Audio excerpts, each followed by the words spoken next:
Olá, a paz do Senhor Jesus esteja com você e com toda a sua família. No programa Escola Bíblica Dominical de hoje, estudaremos a lição de número 11 com o seguinte tema: Compromissados com a evangelização. Nesta lição, estudaremos sobre uma das principais tarefas da igreja, que é a evangelização. Veremos como a Bíblia descreve esta importante missão, destacaremos o porquê a igreja precisa estar comprometida com a proclamação do Evangelho e, por fim, quais as principais características de um ganhador de almas comprometido com a evangelização. Quer aprender mais sobre este importante assunto? Então, permaneça assistindo o seu programa Escola Bíblica Dominical. Evangelho. O termo deriva-se do grego euangelion e significa literalmente boa notícia ou boas novas.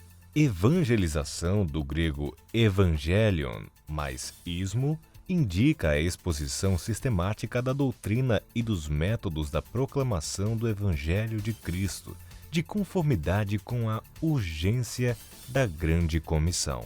O texto áureo da nossa lição nos diz: porque não me envergonho do Evangelho de Cristo, pois é o poder de Deus para a salvação de todo aquele que crê, primeiro do judeu e também do grego. Romanos capítulo 1, versículo 16. A verdade prática da nossa lição nos diz que a nossa responsabilidade para a salvação de todos os seres humanos, mediante o Evangelho de nosso Senhor Jesus Cristo, nos torna servos de todos. O objetivo geral é conscientizar a respeito do compromisso com a evangelização. Já os objetivos específicos são três. Primeiro, mostrar a evangelização como uma prioridade dos pentecostais. Segundo, enfatizar que Jesus morreu para salvar todos os seres humanos. Terceiro e último, argumentar que o Novo Testamento destaca a obra missionária na esfera local e transcultural. A leitura bíblica em classe para a lição de hoje está escrita no Evangelho de Marcos, capítulo 16, verso 14 ao versículo 20. Acompanhe conosco. Finalmente apareceu aos 11, estando eles assentados juntamente, e lançou-lhes em rosto a sua incredulidade e dureza de coração, por não haverem crido nos que o tinham visto já ressuscitado.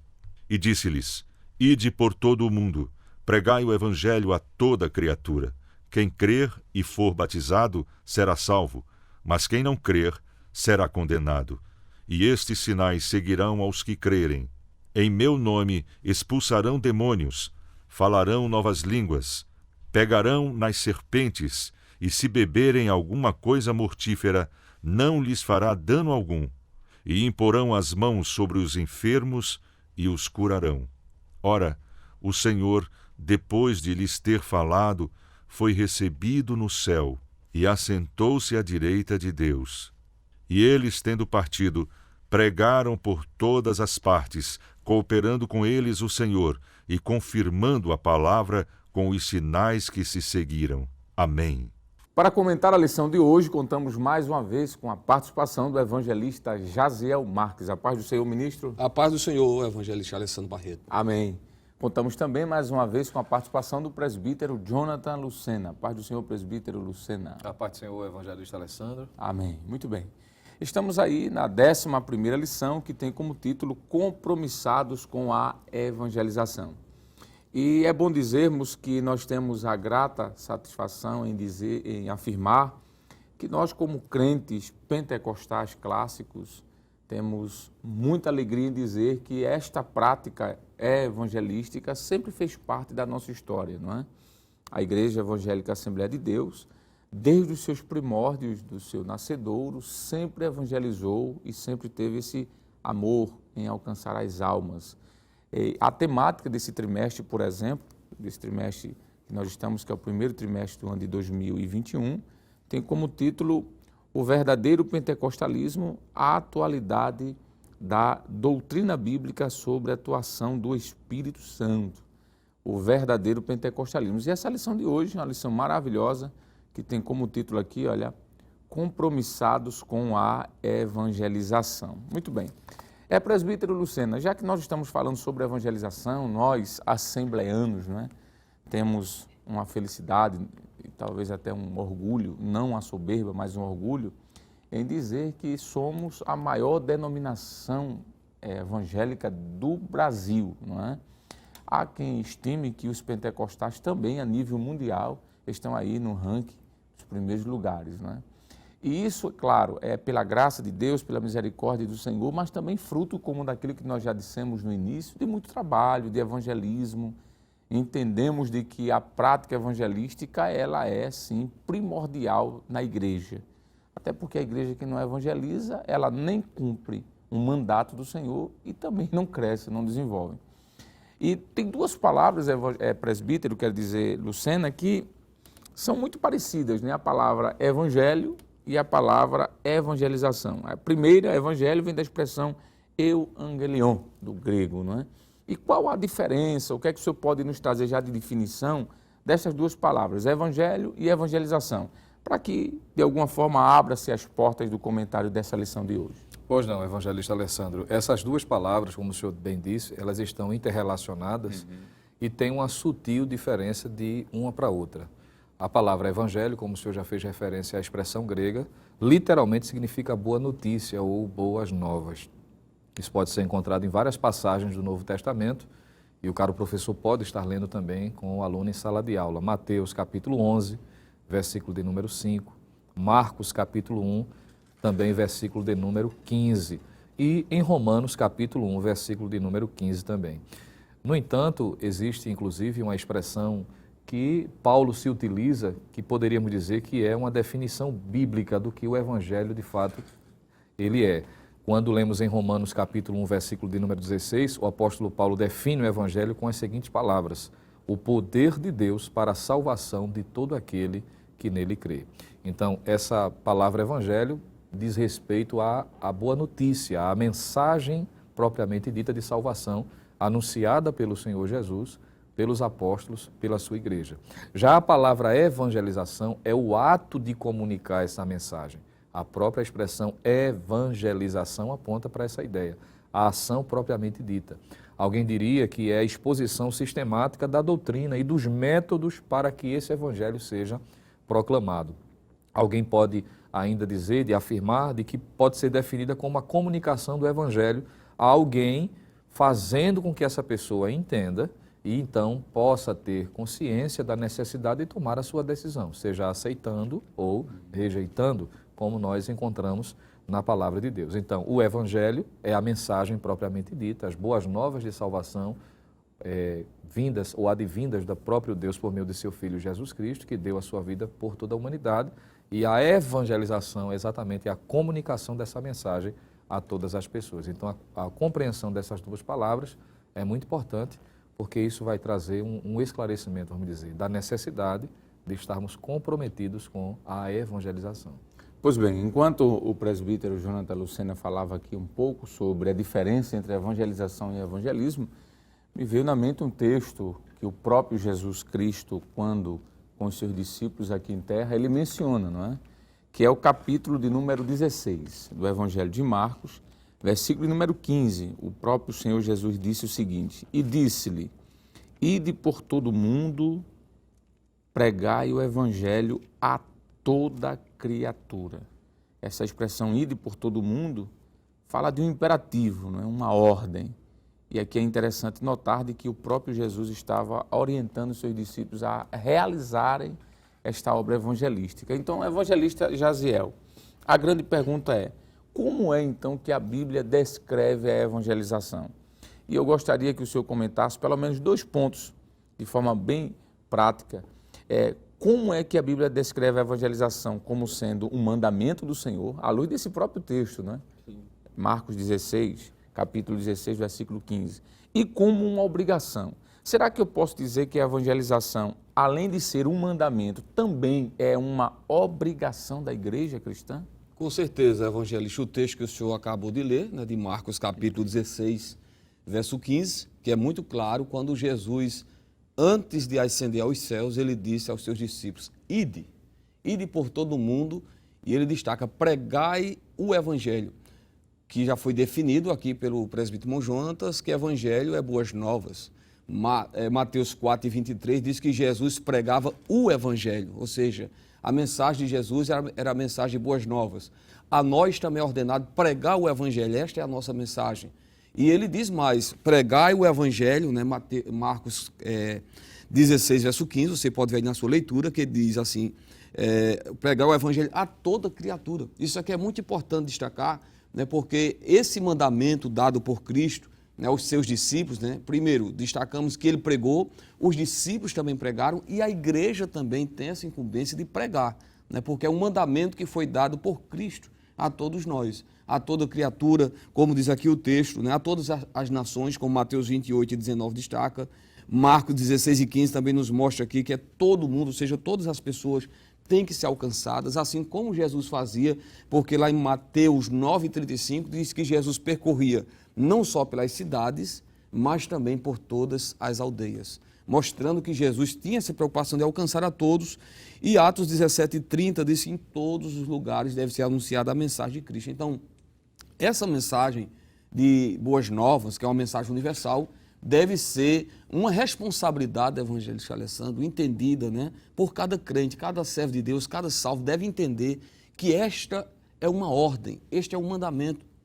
Nós não podemos nos esquivar dessa responsabilidade. Se nós olharmos para a igreja primitiva, lá em Atos capítulo 8, mostra que não somente os apóstolos pregavam, mas também a igreja. Porque Atos 8, verso 4, quando fala da perseguição, a Bíblia diz que os apóstolos, em Atos 8, verso 2, ficaram em Jerusalém, mas aqueles que foram dispersos, que era a igreja, aonde passava, pregavam o evangelho, mostrando que não é uma responsabilidade só do pastor, só do líder, só do presbítero, não. Toda a igreja está com essa responsabilidade, com esse mandamento, que inclusive, como o senhor já disse, né, não só um mandamento, mas uma obrigação, porque Paulo, ele declara isso, né, você pode conferir, primeira carta de Paulo aos Coríntios, capítulo 9, e o verso 16, quando ele diz, pois me é imposta esta obrigação, e ai de mim, se não anunciar o evangelho. Paulo sentia-se, né, nesta obrigação, ele sabia que pregar para ele era uma necessidade, não era apenas uma opção, ele deveria compartilhar aquilo que Jesus disse em Mateus 10, né, verso 8, de graça recebei, de graça dai. Né, porque Paulo entendeu isso. Né? Isso, é claro, não significa dizer que deve-se pregar a palavra constrangido ou forçado, jamais. Mas devemos sentir no coração esse desejo, essa necessidade de anunciar Cristo aos pecadores, assim como havia na mente de Paulo, da igreja primitiva também, né? Porque em Atos 4:20, os apóstolos, né? Pedro, né? Por exemplo, ele declarou dizendo, porque não podemos deixar de falar do que temos visto e ouvido, mesmo diante de ameaças, mas Pedro entendia que pregar era uma obrigação. Por que ele entendia isso? Porque ele entendeu que foi um mandamento dado por Jesus. Então, quem entende que evangelizar é um mandamento do Senhor, automaticamente ele vai entender que ele é obrigado a fazer, cumprir esse mandamento. Muito bem. Presbítero Jonathan Lucena, podemos afirmar que, além de ser um mandamento, a evangelização, e também uma obrigação, essa palavra obrigação aqui fala de dever, de trabalho, não é? Nós podemos afirmar que a evangelização também é um dever, e além de dever, um dever de cada crente, é um desafio. E quando nós falamos de dever, antes do senhor mencionar aqui, eu queria ler um texto que é muito conhecido, que está no livro do profeta Ezequiel, capítulo de número 33, o versículo de número 11. O texto diz assim, dize-lhes, vivo eu, diz o Senhor, Deus, que não tenho prazer na morte do ímpio, mas em que o ímpio se converta de seu caminho e viva. E o texto diz ainda, convertei-vos dos vossos maus caminhos, pois por que razão morrereis, ó casa de Israel? Observe que o prazer de Deus é que o ímpio se converta, é que o ímpio entenda que está em um caminho mau e que venha não só se converter, mas viver por isso. Então nós podemos aplicar, é claro que esse texto aqui está falando da nação de Israel, da nação incrédula de Israel nesse período, mas de alguma forma isso também se aplica ao momento em que vivemos. As pessoas que estão distante de Deus são alvo do amor de Deus, elas precisam ser alcançadas. Então eu posso dizer que é um dever de cada crente evangelizar para que o ímpio se converta, para que o ímpio entenda a mensagem do Evangelho, e além de um dever de todo crente, dizer que é um desafio para a igreja no momento em que vivemos tão turbado e tão difícil. Com certeza, evangelista, ao entender, não é, essas duas afirmações que já foram feitas, que A evangelização é um mandamento e uma obrigação no sentido de despertar para o comprometimento. Como decorrência dessas duas afirmações, podemos sim, claro, reafirmar de que é um dever de cada crente. E esse dever é entendido e esse sentimento de evangelização é natural daqueles que de fato entregaram as suas vidas a Jesus. É natural, não é? Existe um impulsionamento, isso é comum. Todos nós, como novos convertidos, por exemplo, já passamos por essa experiência do desejo natural, não é, de estar compartilhando, porque entendeu a beleza da salvação e quer que o outro também possa desfrutar disso. Tanto é de que, das vezes em que Jesus fez questão de deixar claro de que a evangelização não deve ser considerado como algo aleatório ou uma sugestão, mas algo entendido como um mandamento, uma ordem, em Atos capítulo 1, versículo de número 8, que é um texto bastante conhecido de todos nós, ele próprio disse, e estas palavras não se limitavam somente aos 12, não é? Ou aos apóstolos, já que um deles seria substituído por conta da morte de Judas, claro, mas essa mensagem é estendida a todas as pessoas e já foi dito, não é? O contrário dessa referência, Atos 1 e 8, que é Atos 8 e 1 em diante, já foi feita menção pelo evangelista Jaziel de que a igreja entendeu a necessidade, não é? Ainda que as duras penas por conta da perseguição, mas entendeu que era um dever pessoal de cada crente. Atos 1 e 8, mas recebereis a virtude do Espírito Santo que há de vir sobre vós e ser-me-eis testemunhas tanto em Jerusalém como em toda a Judéia e Samaria e até os confins da terra. Então é um dever de cada crente. Isso é claro quando lemos a palavra do Senhor. Em Mateus capítulo 10, versículo de número 8, o próprio Senhor Jesus disse aos seus discípulos de um modo geral, de graça recebestes, de graça dá. Então isso fala do comprometimento, o dever pessoal. E entendendo-se, claro, mesmo sendo uma tarefa designada pelo próprio Senhor para a igreja, entendendo de que é uma obrigação, é preciso estar atento, como o senhor bem antecipou, que é um desafio. Não é pelo fato de seguirmos a obediência ao mandamento de evangelizar que as coisas vão surgir sem nenhum tipo de dificuldade.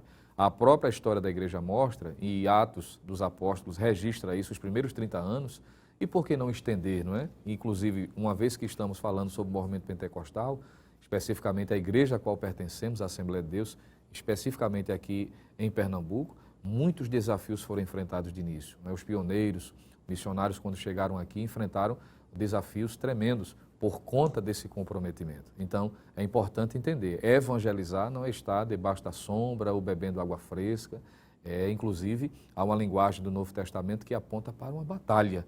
Estamos em guerra, uma batalha travada. Então, é correto sim afirmar que é um dever de cada crente e existem vários desafios. Entre eles, os próprios apóstolos enfrentaram perseguição, açoites, não é? Foram até corrigidos, vamos assim dizer, fisicamente, na tentativa de impedi-los de continuarem pregando. Isso encontramos referências vastas no livro de Atos, que pode ser lido capítulo 4, capítulo de número 16, também capítulo de número 22.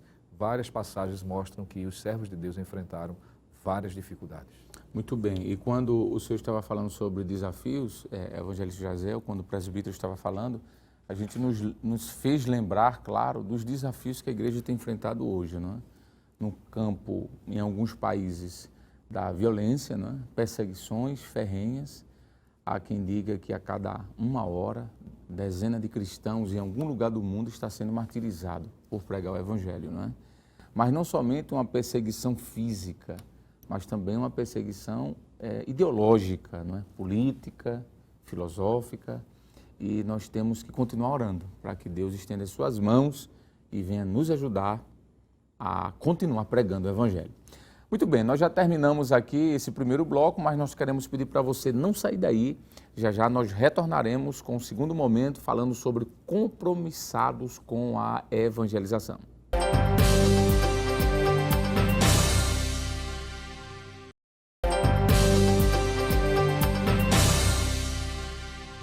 Bem, queridos irmãos, estamos de volta no seu programa Escola Bíblica Dominical, comentando a lição de número 11, com o título Compromissados com a Evangelização.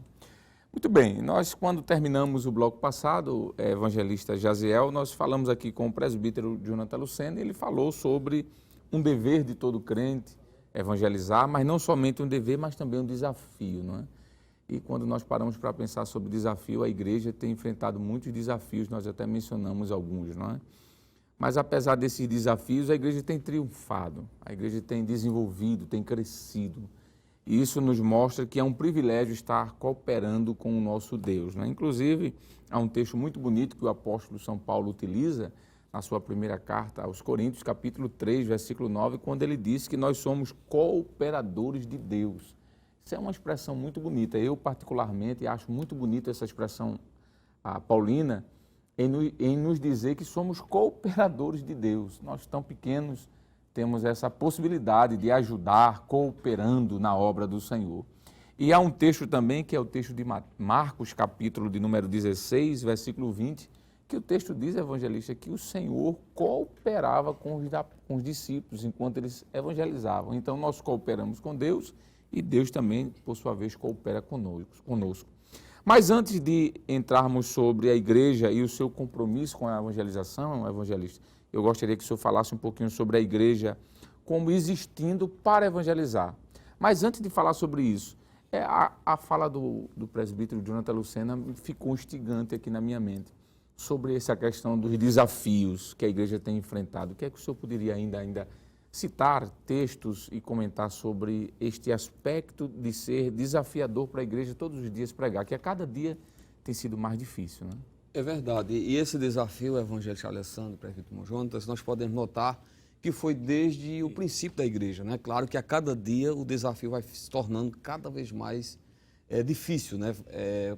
Proclamar o evangelho em alguns lugares, em alguns países, e aqui também, como o senhor já falou. E falando sobre esse desafio, nos faz lembrar o texto de Mateus 10 e o versículo, eu quero até ler, verso 16, quando Jesus, né, no versículo 8, ele ordenou os discípulos a pregar o evangelho, e no 16 ele disse o seguinte: eis que vos envio como ovelhas no meio de lobos, portanto, sede prudente como as serpentes e simples como as pombas, né? Então, observe que Jesus deixou bem claro que não seria uma tarefa fácil. Jesus disse, vocês vão estar atuando na condição de ovelhas como estando no meio de lobos. E aí nós vamos observar que a partir do versículo 17, de perigos, inclusive no verso 17, que é o texto em seguida, ele diz, acautelai-vos, porém, dos homens, porque eles os entregarão aos sinédrios e vos açoitarão nas suas sinagogas, e sereis até conduzido à presença dos governadores e dos reis por causa de mim, para lhes servir de testemunho a eles e aos gentios. E ele continua mostrando aí que não é fácil, né? Que haverá perseguição, desafio para continuar com a pregação do evangelho. E por que esse desafio é tão grande? É porque, na verdade, nós estamos na condição de servos de Deus, como o senhor até usou essa palavra muito bonita, de cooperadores, né, que Strong, inclusive, no número 4.904, né, do seu comentário, ele diz que cooperadores são aqueles, significam companheiros de trabalho, colaboradores. Veja que privilégio, né? Ser companheiros no trabalho que Jesus veio realizar, que foi salvar almas. E nesse trabalho aí nós enfrentamos um perigo muito grande, porque estamos salvando vidas. Isso. E lá, Judas, versículo de número, o amado irmão pode conferir, verso 23, diz, salvai alguns arrebatando o fogo. Então é ir no fogo, evangelista Alessandro, e tirar essas vidas de lá. É fazer o que diz em Provérbios, capítulo 24, verso 11 ao 12, livra os que estão destinados à morte e salva os que estão sendo levados à matança.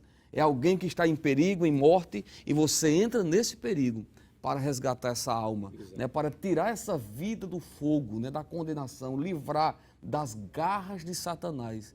Isso é um perigo, é um desafio. Por isso que Paulo enfrentou, como foi dito, né? Paulo lá em Filipos, né?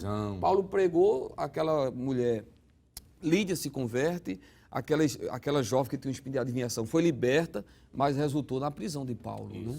Mas esse desafio vale a pena pregar, né? Que é glorioso. Ótimo, foi ótimo esses versículos, porque reforçou ainda mais a ideia daquilo que já havia sido dito, né? Eu já tinha deixado uma deixazinha, uma abertura para a próxima pergunta, que é sobre a igreja existindo para evangelizar. Eu vou querer que o senhor volte aqui à sua fala, mas antes, há um texto que eu gostaria de ler, que está no profeta Ezequiel. O capítulo de número 33 de Ezequiel fala sobre o ofício do atalaia. O atalaia era aquele que ficava nos muros, nas proteções das cidades, para avisar quando o inimigo estava vindo atacar aquelas cidades, né? E o atalaia, ele era responsável em salvar as vidas. Por quê?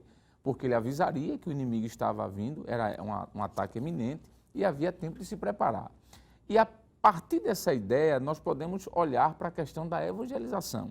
Porque o capítulo 13, versículo 8, diz assim, do profeta Ezequiel: se eu disser ao ímpio, ó ímpio, certamente morrerás, e tu, ele está se referindo aqui o Senhor atalaia, não falares para dissuadir ao ímpio do seu caminho, morrerá esse ímpio na sua iniquidade, porém, o seu sangue eu o requererei da tua mão. Ele estava falando do atalaia.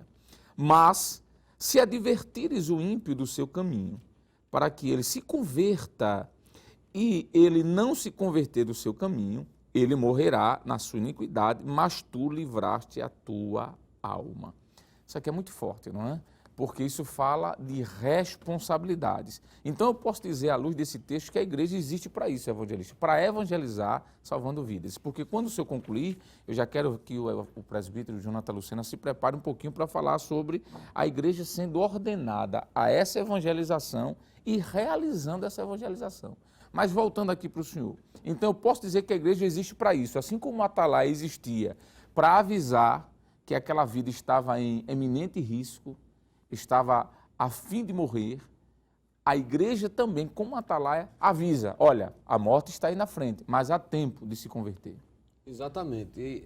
Há um texto, evangelista, 1 Pedro 2,9, eu quero ler porque esse texto ele vai realmente mostrar que a igreja, apesar de ter várias atividades, né, várias atribuições, mas a tarefa suprema da igreja é exatamente a evangelização. 1 Pedro 2,9 diz o seguinte: mas vós sois a geração eleita, o sacerdócio real, a nação santa, o povo adquirido, para que anuncieis as virtudes daquele que vos chamou das trevas para a sua maravilhosa luz. Então, veja que Pedro, ele apresenta a igreja aqui como geração eleita, sacerdócio real, nação santa, povo adquirido, mas ele mostra, né, qual é a realidade da igreja, né, qual é a missão, né, esta é a palavra, né, qual é a missão da igreja? Para que anuncieis as virtudes daquele que vos chamou das trevas para a sua maravilhosa luz. Então, a igreja, ela existe com esta necessidade, inclusive na lição,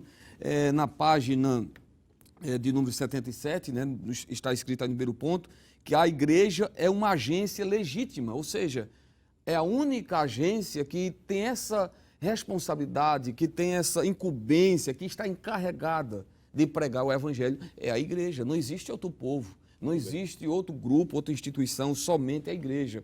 E falando sobre a evangelização, me chama a atenção aqui uma fala, né, de Stanley Orton, quando ele diz o seguinte, que na adoração a igreja se volta para Deus. Na edificação, ela se volta para si mesmo, isso no sentido correto, né, da palavra. Se volta para si mesmo, porque está se edificando. Mas, na evangelização, a igreja está focalizando o mundo, está vendo o perdido, o pecador. Ela deixa de pensar em si para pensar na alma que está perdida. Então, a igreja, ela existe sim para evangelizar. Muito bem. Presbítero Lucena, agora chegou a sua vez, a sua pergunta vai ser tríplice, não é? Já que o evangelista também respondeu 2 perguntas. Já foi dito que a igreja ela foi ordenada a evangelizar. Isso aqui já foi dito, mas é bom reforçar. Se a igreja foi ordenada a evangelizar, ela se realiza quando faz isso. Ela se realiza evangelizando. E quando ela se realiza evangelizando, ela continua existindo. São coisas ligadas, não é? Há uma ordenança, ela, quando realiza isso, ela existe. O que é que a gente pode falar sobre esta ordem para evangelizar que foi dada à igreja? A igreja se realizando, evangelizando, e nesta autorrealização, se assim eu posso dizer, faz com que essa igreja continue existindo. Porque se a igreja para de evangelizar, ela vai ser extinta do mundo, ela vai se apagar. O que é que o senhor pode comentar ligado a essas 3 perguntas em uma só? Pois não, evangelista. Primeiramente, sobre a necessidade de voltar à ideia, não é? Ou aquilo que nós entendemos à luz das Escrituras, de que a igreja foi ordenada a evangelizar. É importante que seja enfatizado isso, porque a igreja está na terra exatamente, entre outras coisas, para fazer isso, né? Ela está aqui para evangelizar. O apóstolo Pedro, na sua primeira epístola, no capítulo 2, versículo de número 9, que é um texto que eu acho muito bonito também, quando ele trata, além dos privilégios que a igreja agora possui, mostra a necessidade de ela proclamar, anunciar as verdades, uma vez que eles foram alcançados. A igreja foi alcançada pela graça de Deus. Ele diz o seguinte: mas vós sois a geração eleita, o sacerdócio real, a nação santa, o povo adquirido, para que anuncieis as virtudes daquele que vos chamou das trevas para a sua maravilhosa luz. Então, é uma ordem. A igreja está aqui na terra com esse propósito. E uma vez que se entende que é uma ordem, percebe-se o porquê que os discípulos levavam tão a sério, a ponto, como já foi tratado aqui, de enfrentar os riscos mais diversos, mas em nenhum momento com o propósito de retroceder naquilo que estavam envolvidos. Enquanto os senhores estavam falando, eu me lembrei de Atos dos Apóstolos, capítulo de número 4, o versículo 19, entre outros versos que contém nesse capítulo, que mostram o quanto a igreja já no primeiro século estava comprometida, entendendo que era uma ordem, a ponto que quando o Sinédrio se reuniu e fazendo cumprir aquelas palavras que o evangelista fez menção, de Mateus capítulo 10, não foi assim? Dizendo que estaria sendo apresentado diante do Sinédrio para testemunhar, o apóstolo Pedro diz o seguinte: diante das ameaças, inclusive fazendo com que eles fossem atemorizados para não anunciarem, o versículo 19, Pedro diz o seguinte: respondendo, porém, Pedro e João lhes disseram: julgai vós se é justo diante de Deus ouvir-vos antes a vós do que a Deus, porque não podemos deixar de falar do que temos visto e ouvido. Então, é uma ordem, ele não está aqui abrindo mão, concessão para retroceder na ordem que recebeu. E uma vez entendendo que, uma vez obedecendo à prática da evangelização, a igreja se realiza, e eu acho isso formidável. Um certo missionário, inclusive autor de um livro muito conhecido chamado Evangelismo em Fogo, ele disse que a igreja que não vai em busca dos perdidos está perdida em si mesma, porque a igreja se realiza na medida em que se evangeliza. Está aqui na terra com esse propósito. Nesse mesmo capítulo de número 4, seguindo ainda o texto, quando lemos o versículo 29 em diante, nós vemos a sensação de realização dessa igreja ao evangelizar, quando diz o seguinte: agora, pois, ó Senhor, olha para as suas ameaças e concede aos teus servos que falem com toda a ousadia a tua palavra, enquanto estendes a mão para curar, e para que se façam sinais e prodígios pelo nome do teu santo Filho Jesus. E tendo eles orado, moveu-se o lugar em que estavam reunidos, e todos foram cheios do Espírito Santo, e anunciavam com ousadia a palavra de Deus. E se o Senhor me permite ainda, na tentativa de responder as suas 3 perguntas, em Atos capítulo 5, versículo de número 41, nós encontramos o texto dizendo o seguinte: e retiraram-se, pois, da presença do conselho, regozijando-se de terem sido julgados dignos de padecer afronta pelo nome de Jesus. E todos os dias, no templo e nas casas, não cessavam de ensinar e de anunciar a Jesus Cristo. Então, veja que a igreja está seguindo a ordenança, está se realizando ao evangelizar, e aqui mostra que eles se regozijavam. Isso é surpreendente. Em meio às dificuldades e às pressões, mas eles se realizam, eles se regozijam, porque estão cumprindo a ordem expressa. E a consequência disso o que é? É o crescimento. E isso nós percebemos, por exemplo, desde o início da narrativa do livro de Atos. Na primeira pregação do apóstolo Pedro, quase 2.000 almas se convertem, não é?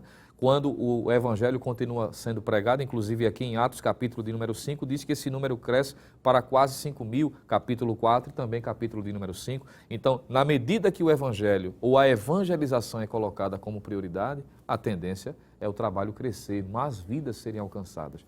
Daí o propósito de Satanás hoje, não é? Mais do que antes, tentar impedir a marcha da igreja, que esse evangelho não seja anunciado. Mas enquanto a igreja está aqui, está revestida com o poder do alto e vai continuar cumprindo a sua missão com ousadia no poder do Espírito Santo. Eis aí o motivo, evangelista Jaziel, de dizermos de que existem igrejas, né, que estão há muito mais tempo, digamos assim, em solo brasileiro. A nossa igreja, a Igreja Assembleia de Deus a nível de Brasil, tem um pouco mais de 100 anos. No entanto, tem igrejas que têm aqui 150, 200 anos, não é? Ou mais de 200 anos. No entanto, quando a gente olha para o número, de crentes, a gente vê que o número é infimamente bem menor do que o número de assembleanos, digamos assim. E qual o segredo? É porque aqui na Assembleia de Deus existe algum antídoto especial, alguma promessa? Não. É porque os pentecostais entenderam que esta tarefa de evangelizar é uma tarefa bíblica e que requer de cada um fazer isso com urgência, não é? Há um texto que eu gostaria de ler, não é? E eu gostaria que o senhor já nos falasse um pouquinho sobre alguns requisitos para ser um ganhador de almas, não é? Mas antes do senhor ler ou falar, eu quero ler um texto que me chama muita atenção. Está no livro do profeta Isaías, capítulo 61. Isso aqui é um texto que fala sobre Jesus, mas que de alguma forma também aponta para a característica de cada crente como um evangelizador, não é? Como ganhador de alma. Diz assim, 61, primeiro de Isaías: O Espírito do Senhor Deus está sobre mim, porque o Senhor me ungiu para pregar boas novas aos mansos e enviou-me a restaurar os contritos de coração e a proclamar liberdade aos cativos e a abertura de prisão aos presos, e a pregoar o ano aceitável do Senhor e o dia da vingança do nosso Deus, e a consolar todos os tristes. Essas características aqui estão apontadas para o Messias, mas de alguma forma, pregar boas novas aos contritos, proclamar, quer dizer, liberdade, a abertura de prisão aos presos, apregoar o ano aceitável do Senhor, dar vista aos cegos. Isso de alguma forma fala da prática evangelística, não é? Porque quando Paulo escreve sua carta aos Coríntios, ele diz que o Deus deste século, não é? Deste mundo, cegou o entendimento dos homens. Mas, evangelista Jaziel, nós temos aqui ainda aproximadamente 2 minutinhos. O que é que o senhor pode falar como o primeiro requisito para ser um ganhador de almas? Será que eu posso dizer que para que eu possa ser um bom ganhador de almas, eu tenho que primeiro ter a convicção da minha salvação? Sim, não tem como falar de salvação se não tem a experiência da salvação, né? Exato. Então, só pode transmitir aquilo, como inclusive Mateus 10:8, Jesus disse, né? De graça recebeste, de graça dá. Então, quem se recebe a salvação também tem a liberdade de proclamar a salvação. Por isso que somente a igreja pode pregar, somente o salvo, né? Somente aquele que experimentou. Porque aquele que é pregador do evangelho, primeiro, ele precisa saber, né, em quem ele está crendo, né? 2 Timóteo capítulo 1, verso 12, Paulo diz, eu sei em quem eu tenho crido. Isso. Ele deve ter segurança da sua fé, da sua salvação. Ele deve reconhecer que ele é um filho de Deus, 1 João 3:2. Ele deve também, né, de acordo com 1 João 3:14, já ter passado da morte para a vida, né, João 5:24 também. E também ele tem essa esperança, né, essa certeza de que um dia ele vai morar no céu. Porque como é que ele vai falar da esperança da vida eterna? Como é que ele vai falar de transformação? Porque a Bíblia diz que quem está em Cristo, nova criatura é. Como é que eu vou falar de uma mudança, de uma transformação, se eu não vivi na minha vida? Então, alguém que prega o Evangelho, primeiro ele deve ser convicto, né, da sua salvação, porque o Evangelho traz mudança, né?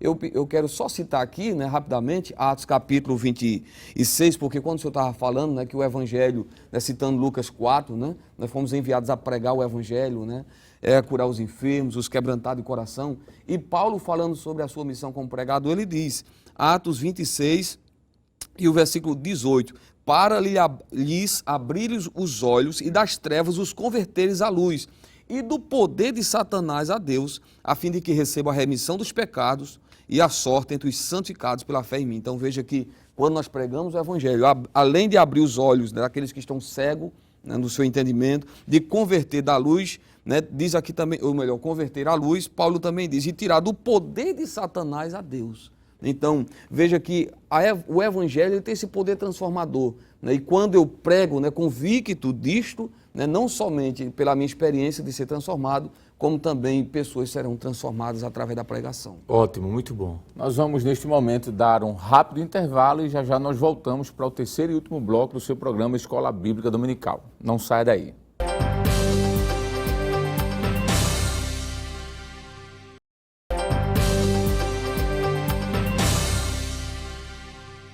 Bem, queridos irmãos, estamos de volta no seu programa Escola Bíblica Dominical, falando sobre um tema maravilhoso, compromissados com a evangelização. E presbítero Jonathan Lucena, antes de passar a pergunta para o senhor, nós queremos agradecer a Deus, né, por esse momento maravilhoso que o Senhor tem nos concedido, que apesar desta pandemia, deste momento que estamos enfrentando com tantas dificuldades, com tantas restrições, com tantas barreiras, Deus tem feito prodígios, não é? E nós queremos louvar a Deus em primeiro lugar e agradecer ao nosso pastor presidente, pastor Ailton José Alves, por investir, quero dizer, na Rede Brasil de Comunicação. Estávamos aqui relembrando que desde o dia 19 de março do ano passado até hoje, já vai completar um ano, está chegando aí já um ano, mais de 16 mil pessoas foram alcançadas, espalhadas aí no mundo inteiro, né? Aproximadamente 137 países estão sendo alcançados de alguma forma pelas plataformas digitais, né? Nós temos hoje o YouTube, o Instagram, nós temos aqui no Brasil e aqui em Pernambuco mais especificamente o próprio canal da Rede Brasil pela TV de comunicação, e isso tem sido uma bênção, não é? É uma forma de cumprir o que a Bíblia nos ordena, que é evangelizar, pregar, e isso tudo requer também um investimento. E nós queremos pedir para você que está nos acompanhando neste momento, não é prática do programa da Escola Dominical falar sobre isso, mas eu senti uma direção de Deus neste momento e quero falar. Você que está nos acompanhando, não deixe de investir na obra. Você pode entrar no site da Rede Brasil de Comunicação, vai estar aparecendo aí no rodapé do seu vídeo o endereço. Você pode entrar, você tem várias maneiras de contribuir, é isso mesmo, para que Deus continue usando esse veículo e vidas sejam alcançadas. Então você pode fazer essa contribuição, você, quem sabe, assistindo esse programa, participando desse culto, vou chamar de culto e não de programa, você pode estar dizendo, eu quero contribuir para mais vidas serem alcançadas. Não só 16 mil, mas eu quero que passe muito mais do que isso. Então você vai escolher uma das formas de contribuir, seja pelo PayPal, pelo PagSeguro, seja pelas contas da igreja, pelo Pix, né, que é muito fácil, muito rápido. Faça isso e Deus vai lhe abençoar poderosamente. E presbítero Lucena, quem contribui, contribui porque ama as almas, não é? É uma forma de dizer, eu amo pessoas, eu quero que pessoas sejam alcançadas.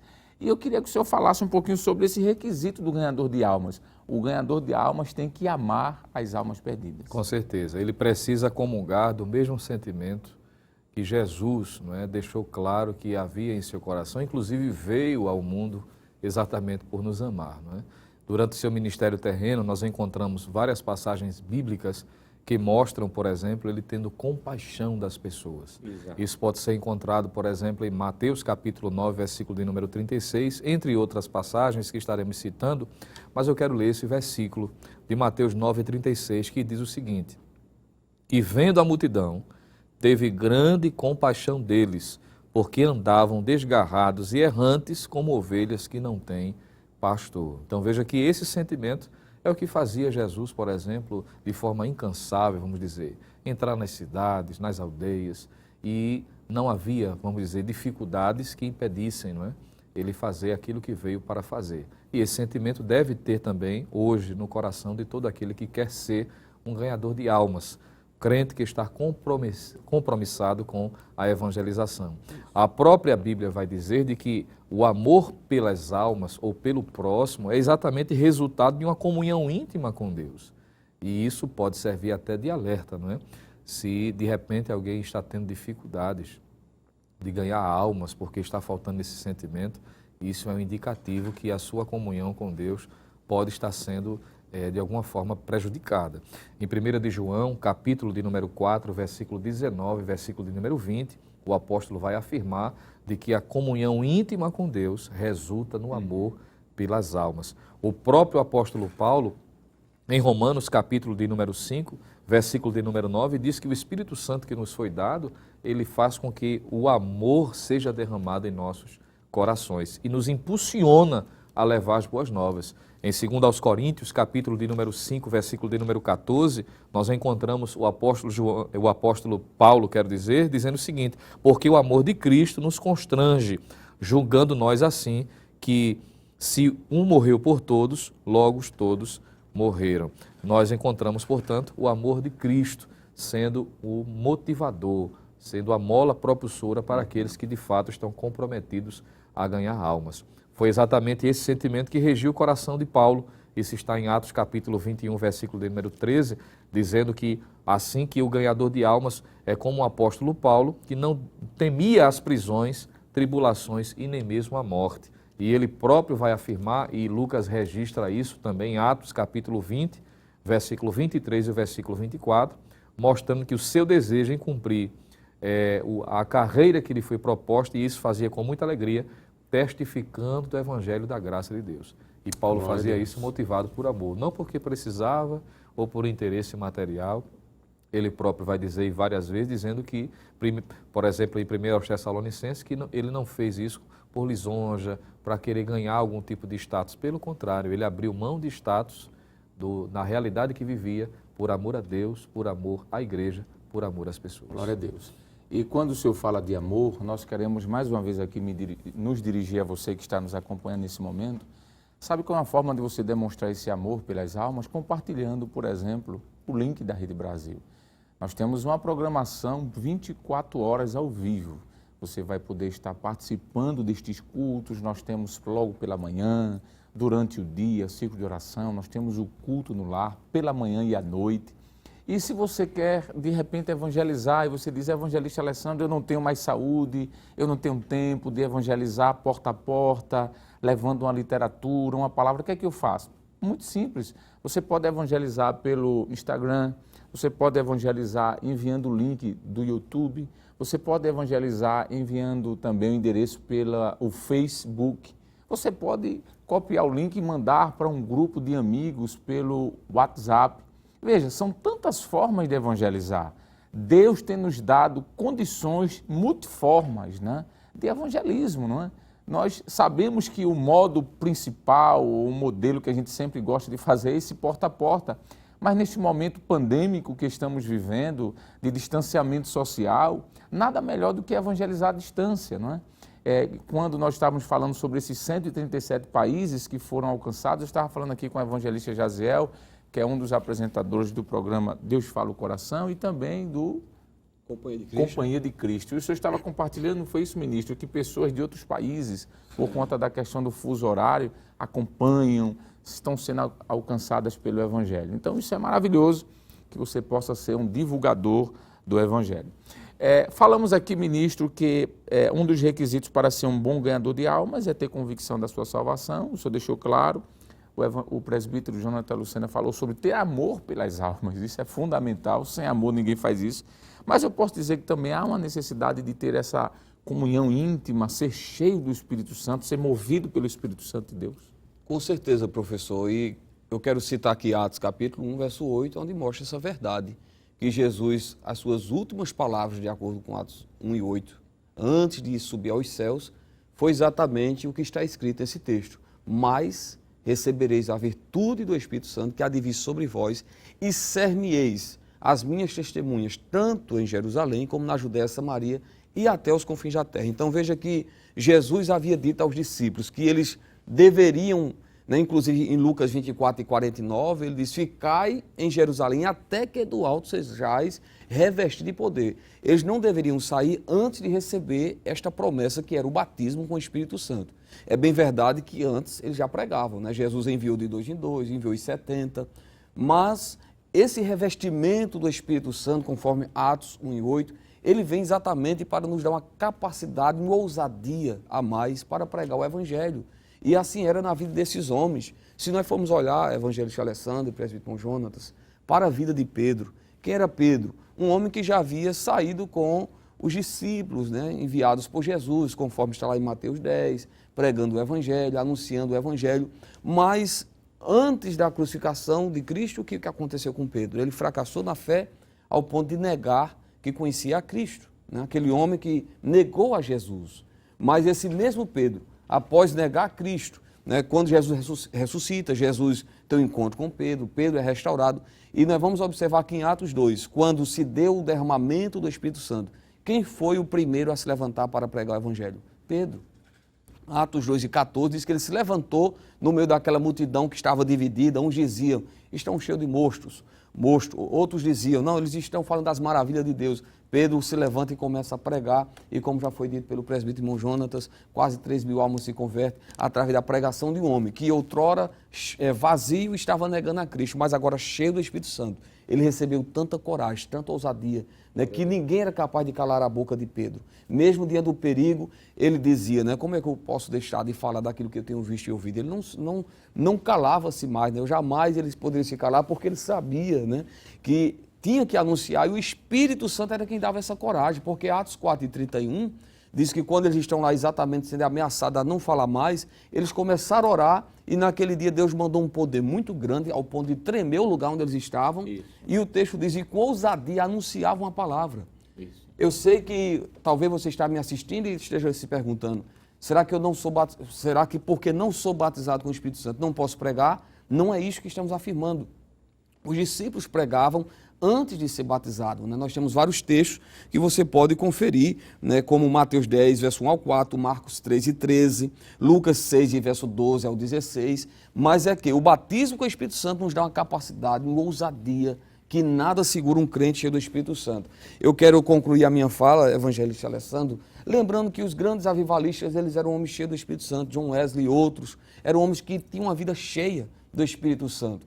E eu li algo importante, né? Eu estava metendo essa lição e, por exemplo, existe uma frase, né, de Leonardo Ravenhill, que diz o seguinte, que infelizmente milhões de pecadores irão experimentar o fogo do inferno porque a igreja perdeu o contato com o fogo do Espírito Santo. Isso, então está faltando mais fogo do Espírito, mais poder, mais ousadia para conseguir resgatar essas almas das mãos do nosso adversário. É muito forte essa frase e cabe-nos atento ficar ainda mais quanto à responsabilidade de pregarmos o Evangelho de Deus, né? O evangelista Jaziel citou sobre aqui os grandes avivamentos da história, né? Foram homens cheios do Espírito Santo, né? Como já foi falado, mencionado, não há nenhum erro em relembrar os nomes de alguns desses homens que foram inflamados pelo poder do Espírito Santo. O senhor falou de Wesley, não é? Mas nós poderíamos citar outros nomes que foram tanto de homens como de mulheres influenciados, eles não conseguiram se calar, não é? No movimento, por exemplo, da Rua Azusa, nós temos Seymour, por exemplo. Nós temos o nome deste homem simples, mas que pregava com tanta veemência. Nós temos Dele Moody, que já foi alguém mais instruído, mas que foi cheio do Espírito Santo. Finney, outro grande homem, né? Charles Fox Parham foi outro nome que, apesar dos problemas que houveram naquele momento do início do pentecostalismo ali nos Estados Unidos, foi também um pregador do Evangelho, né? Nós temos nomes de mulheres que foram influenciadas pelo Espírito Santo, como Catarina Kuhlman, por exemplo, uma mulher que é apaixonada pela pregação, por ganhar almas, não é? E tantos outros nomes que poderíamos passar aqui alguns minutos citando que foram cheios do Espírito Santo, e realmente alguém que tem amor pelas almas e é cheio do Espírito Santo, pronto, está pronto para ganhar o mundo inteiro, não é? Presbítero Jonathan Lucena, já estamos concluindo, mas eu posso dizer que também um dos requisitos para ser um bom ganhador de almas é ter um certo conhecimento da palavra de Deus. Não estou falando necessariamente de um curso teológico, mas ter um mínimo de conhecimento da palavra de Deus e também manter uma vida de oração. Com certeza, evangelista, são duas ferramentas essenciais para aqueles que de fato estão comprometidos com a evangelização. Foi muito bom o senhor ter frisado que quando nós falamos de conhecimento, não está necessariamente falando do conhecimento teológico, no sentido acadêmico, claro que não. E não estamos com isso depreciando a importância. Exato. Seria incoerência nossa, que eu estou diante de um professor, um teólogo aqui à minha esquerda também, e não estamos falando sobre isso. Então, estamos falando do conhecimento básico, não é? De alguém que já passou por essa experiência e tem como proclamar, tem como anunciar. Existem várias formas de se pregar o evangelho, claro, através do testemunho, mas principalmente através da pregação, e isso é importante. Já foi citado aqui o apóstolo Pedro, quando ele, cheio do Espírito Santo, se levantou para pregar, e ele pregou as Escrituras, não é? Mesmo com as suas limitações, a um homem simples que era voltado para a pesca, vamos dizer, muito limitado, a ponto de ele próprio descrever de que Paulo tinha um conhecimento bem mais superior, falava de coisas até mais difíceis do que ele, mas foi alguém que tinha o conhecimento. Ele cita livros do Antigo Testamento, o livro dos Salmos, o livro de Joel, alguém que tinha um conhecimento razoável. Então, é necessário. Claro que só esse conhecimento não é o suficiente, é importante, mas também precisa ser regado pela vida devocional de oração. Uma vida regada com lágrimas, orando ao Senhor. Os nossos pais, não é? Hoje a Assembleia de Deus em Pernambuco é o que é, porque foi influenciado também por pessoas que tinham a vida de oração, que oravam ininterruptamente. Não é? Pessoas que talvez não tinham conhecimento teológico que se tem hoje, a facilidade de se ter livros à nossa disposição, mas alguém que vivia em oração. E na simplicidade, com aquela mensagem inicial, não é? Que Jesus salva, batiza, transforma um homem e leva para o céu. Então, foi assim que milhares de pessoas entregaram a sua vida a Jesus. Então, respondendo sua pergunta, evangelista, além da convicção da salvação, o amor pelas almas e ser cheio do Espírito Santo, o conhecimento da palavra de Deus e também uma vida regada de oração são essenciais para ganhar vidas para Jesus. Muito bem, estamos terminando o evangelista Jaziel e o presbítero Jonathan Lucena, mas nós queremos concluir lendo um texto. E eu penso que isso é o que deve compungir, aquecer, alimentar o coração de todos nós, que somos servos de Deus e que temos a consciência de que a evangelização é um compromisso, é um dever, é uma obrigação de cada crente. Fez-me lembrar o texto de Isaías capítulo 6, o versículo de número 8, quando nos diz o texto. A palavra de Deus diz assim: depois disto ouvir a voz do Senhor, que dizia: a quem enviarei? E quem há de ir por nós? E o texto diz: então disse eu: eis-me aqui, envia-me a mim. Estamos dispostos a fazer isso. Se Deus assim quiser, estamos para fazer. Eu sei que os senhores também, a igreja tem feito isso. Todos nós, crianças, adolescentes, jovens, a gente tem visto um mobilizar tremendo. Bom, Deus abençoe. Nós agradecemos a participação do evangelista, nobre amigo, Jaziel, e também do presbítero, companheiro ali de trabalho, Jonathan Lucena. Deus abençoe vocês. Bem, queridos irmãos, como a igreja, devemos estar cônscios da nossa responsabilidade aqui na terra de proclamar as boas novas de salvação a todos os homens, sem distinção. Devemos utilizar dos diversos canais legítimos que dispomos para que a mensagem de Cristo possa alcançar o maior número de pessoas. Esta, claro, sem sombra de dúvida, é a maior contribuição que podemos dar à nossa sociedade como servos de Deus. Pense nisso. Deus lhe abençoe. Bem, queridos irmãos, evangelista Jaziel e presbítero Jonathan, depois de uma lição maravilhosa como essa, chegou o momento da gente orar. Oração.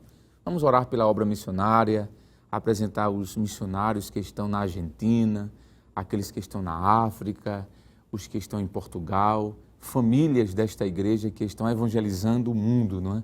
E nós vamos orar. Chegou o momento da gente apresentá-los em oração e pedir pela nossa igreja também, pelo nosso país. Eu vou pedir a sua gentileza, evangelista Jaziel, por favor. Amém. Vamos orar juntos? Senhor meu Deus, queremos louvar o Teu nome e Te agradecer, Senhor, por este momento tão precioso, meditando, estudando a Tua Palavra, sobre esse tema tão rico, a missão primordial da igreja aqui na terra, que é a pregação do Evangelho. Sim, sim. Senhor, queremos Te pedir para que a cada dia possamos, Senhor, sentir no nosso coração essa responsabilidade, esta necessidade de proclamar o Teu Evangelho às pessoas que estão carentes, esperando ouvir a pregação. Ó Deus, que esta lição, ela venha trazer um despertamento espiritual, venha acender a chama do evangelismo, que o amor, Senhor, que a paixão pelas almas, ela venha brotar no coração daquele que ainda não prega o evangelho, ainda não evangeliza, que possamos, Senhor, ser despertados para avançar mais e mais com a pregação do evangelho. Assim como Tu tens, Senhor, levantado muitos a proclamarem, seja aqui no Brasil, seja também no exterior, no trabalho, no campo missionário, onde estão os nossos irmãos missionários pregando a Tua palavra, ganhando almas. A Rede Brasil, que também é um veículo de evangelização, onde mais de 16 mil almas já têm sido alcançadas pela pregação do Evangelho. Ó Deus, há também o Projeto Samuel, que é um veículo de evangelização, evangelizando crianças, famílias. Ajuda-nos para que a cada dia possamos avançar com a proclamação do Evangelho. Continua abençoando o nosso pastor presidente, usando o teu servo, este homem que tem um amor, uma paixão pelas almas. Ó Deus, continua usando cada obreiro, cada ministro, cada crente, cada servo teu, para proclamar este Evangelho a tempo e a fora de tempo, porque a responsabilidade de ganharmos esta nação, de ganharmos o mundo, recai sobre os nossos ombros. O tempo de Paulo foi atendido com a pregação de Paulo, de Pedro, mas nós somos responsáveis por esta geração. Nos ajude, nós te pedimos a tua graça, em nome de Jesus. Amém. Amém e amém. Chegamos ao final de mais um programa. Hoje nós estudamos a 11ª lição com o seguinte tema: compromissados com a evangelização. Na próxima semana estudaremos a 12ª lição, que tem por título A Urgência do Discipulado. O programa Escola Bíblica Dominical vai ao ar na quarta-feira às 16 horas. Também está disponível em nosso canal no YouTube, Rede Brasil Oficial. Não esqueça de ativar o sininho, claro, e compartilhar o link para outras pessoas. Obrigado por sua honrosa audiência e até o próximo programa, se Deus quiser. E que a graça do nosso Senhor e Salvador Jesus Cristo, o grande amor de Deus, o nosso eterno Pai, a comunhão e as divinas consolações do Espírito Santo estejam conosco agora e para sempre. Amém e amém.